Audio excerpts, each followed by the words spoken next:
Nizam al Mulk was the most important administrator for the Seljuk Empire for over 30 years, leaving a lasting legacy for generations to come. Abu Ali Hassan bin Ali bin Ishaq al-Tusi, better known as Nizam al Mulk, is one of the greatest statesmen in Islamic history. Born in the city of Tus in modern-day Iran in the year 1018. His father Ali bin Ishaq was a revenue official for the Ghaznavid dynasty.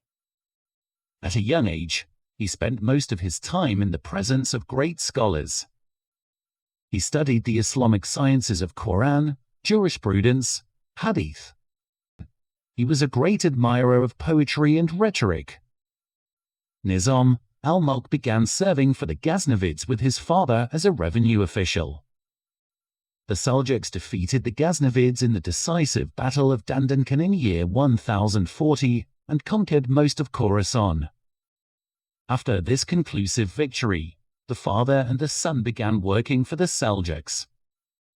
Nizam al Mulk impressed the Seljuks that when Alp Arslan succeeded his father, Nizam al Mulk became the vizier in the year 1063, meaning he was the second most powerful person in the empire. For the next 30 years, he occupied this position in an empire that stretched from the borders of China in the east and to the west to Anatolia, modern-day Turkey. During these decades, the Seljuk Empire was at its peak. Nizam al Mulk's influence guided the Sultan's decisions, sometimes even military ones. He was dealing with various threats throughout his time as a vizier, from external threats, such as the Byzantine Empire and Fatimid Caliphate in Egypt. Internal threats of the Nizari Ismaili, led by the well-known Hassan Sabah.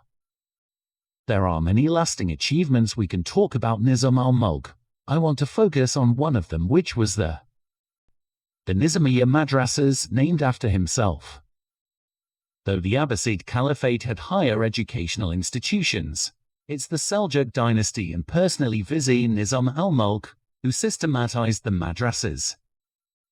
Nizamiyya institutes were among the first well-organized institutions of higher learning in the Muslim world. It is known that Nizam al Mulk had built many madrasas throughout the empire, including Baghdad, Nishapur, Amal, Büyük, Herat and Isfahan. The most famous of the madrasas was Baghdad Nizamiyya madrasa, which was built in 1065 by the order of Nizam al Mulk, was completed and opened in 1067. The great scholar, the proof of Islam, Imam al-Ghazali, was a teacher at Nizamiyya in Baghdad. One of the greatest innovations brought by Seljuk madrasas was innovations made in the status of students. In this new teaching system, the Seljuk state would provide housing, food, income for students. This allowed talented students who had come from a poor background the means to study. These education and training institutions became the center of the learning at that time, and they have set an example for the educational institutions that have come afterwards for centuries. In his later life, court intrigues and succession issues led to Nizam al Mulk being out of favor with the Sultan. But even so, he did not dare to dismiss him. In the year 1092, Nizam al Mulk was traveling from Isfahan to Baghdad. A man approached him dressed like a Sufi. As soon as he was in striking distance, he let out his dagger and pierced it into Nizam al Mulk's heart. The assassin was sent by the notorious Hassan Sabah.